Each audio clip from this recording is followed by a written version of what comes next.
高中对这学期开始取消早自修哦，也毋过有一份上新的调查所发现讲，有将近50%的高中生是表示讲，学校同款拢要求因爱早自修，公私立的学校嘛差真济，公立学校有8成拢有遵照教育部的规定，也毋过私立学校只有2成学校无安排早自修。早自习自由参与要落实。 学生自主规划不强制。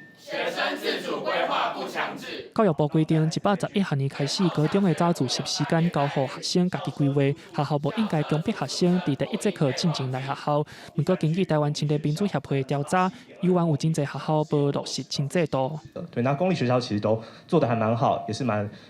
符合相关的法规。但是我们可以看到私立学校刚好它是反过来的，有75.6%。 也就是将近80%的私立学校的学生是觉得说学校没有落实早自习新制。新北市私立南山高中的学生林淑贤表示，伊也是看到有老师伫早自习时间发考卷测验，对这么多私立学校违反规定，伊感觉真艰苦。以前一直认为教育部管不到私立学校，在现在听起来很扯，对吧？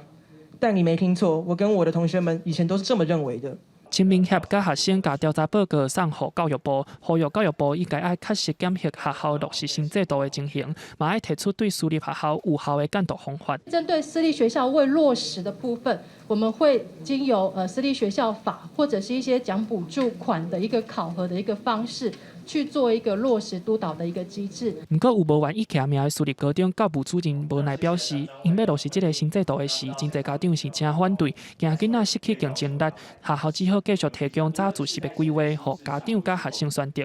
记者林思豪、谢桂林台北报道。